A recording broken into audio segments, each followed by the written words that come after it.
আসসালামু আলাইকুম প্রিয় দর্শক, আশা করি সকলে ভালো আছেন, সুস্থ আছেন। মহান রব্বুল আলমিনের দরবারে অসংখ্য কোটি শুকরিয়া যে আল্লাহ তাআলা আমাকে বিদেশের জন্য কবুল করেছেন এবং ফাইনালি আমি আজকে ঢাকা এয়ারপোর্টে চলে আসছি। তো পুরো ভিডিও জুড়ে আমার সাথেই থাকুন।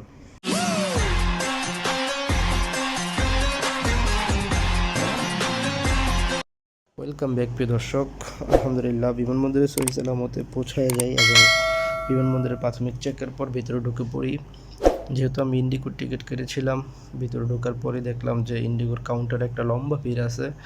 তো আমিও লাইনে দাঁড়িয়ে যাই সেই ভিড়ের মাঝে এবং একটা সময় আলহামদুলিল্লাহ ভিড় শেষ হয়ে আমি আমার বোর্ডিং পাস হাতে পেয়ে যাই আলহামদুলিল্লাহ। তো এইখানেও একটা লম্বা সময় আসলে বসে থাকতে হয় অন্যান্য যাত্রীদের সাথে। তারপর অপেক্ষার পর শেষে প্লেনের ওঠার আগ মুহূর্তে এখানেও আমরা সিরিয়াল ধরে দাঁড়িয়ে থাকি।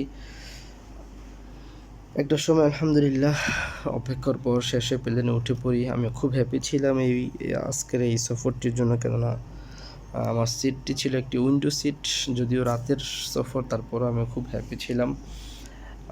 রাতের আকাশটা কতটা সুন্দর, আর তা যদি বিমান থেকে দেখা যায় তাহলে তো তার আনন্দটা আরও অনেক বেশি বেড়ে যায়। তো কিছুক্ষণের মধ্যে আমাদের বিমানটি ছেড়ে যাবে হজরত শাহজালাল আন্তর্জাতিক এয়ারপোর্ট থেকে এবং সেটি যাবে ইন্ডিয়ার চেন্নাইতে, এবং চেন্নাই থেকে আমার গন্তব্যস্থল হচ্ছে ওমানের মাস্কাটে। তো আলহামদুলিল্লাহ অনেক লম্বা একটা সময়ের অপেক্ষার পর আল্লাহ তাআলা আমাকে কবুল করেন বিদেশের জন্য। আমি আল্লাহ তাআলার কাছে অবশ্যই সবসময় দোয়া চাই, আল্লাহ তাআলা যেন আমাকে হালাল রিজিকের ব্যবস্থা করে দেয় এবং হারাম থেকে বেঁচে থাকার তৌফিক দান করে। আপনারা সকলেও দোয়া করবেন, কেননা হালাল রিজিক আমাদের জন্য আল্লাহ তাআলার অনেক বড় একটা রহমত। আল্লাহ তাআলা যেন সেই রহমতের ভিতরে আমাকেও রাখেন এবং আমি আল্লাহ তাআলার এই রহমত থেকে যেন বঞ্চিত না হই, আপনারাও যেন বঞ্চিত না হন, আমিও সেই দোয়া করি।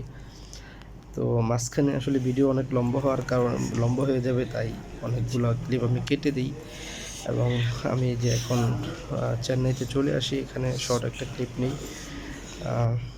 আলহামদুলিল্লাহ চেন্নাই থেকে আবার বিমানটি ফ্লাই করে ওমানের উদ্দেশ্যে আমরা এখন ওমানের মাস্কাটে বিমানটি অবতরণ করে সেই দৃশ্যটি আপনারা এখন দেখতেছেন যে কতটা সুন্দর যে লাগতেছে সেটা আসলে বলে বোঝানো সম্ভব না। এবং চলে আসি ওমানের মাস্কাট ইন্টারন্যাশনাল এয়ারপোর্টে। নামটা আসলে আমার জানা নেই, যাই হোক। তো এখানের বিমানবন্দরটা আসলে খুব সুন্দর ছিল, খুব সুন্দর এবং সাজানো গোছানো, একদম পরিপাটি একটি বিমানবন্দর যাকে বলা হয় সেরকমই ছিল। অনেক সুন্দর গোছানো একটি বিমান ছিল। সবচেয়ে বড় কথা ছিল খুবই পরিষ্কার এবং পরিচ্ছন্ন।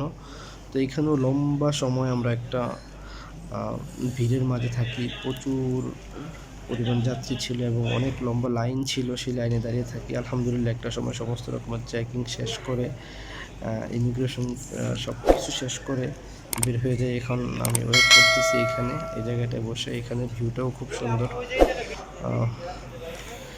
তো ভিডিও জুড়ে সাথেই থাকবেন। ধন্যবাদ। আসসালামু আলাইকুম।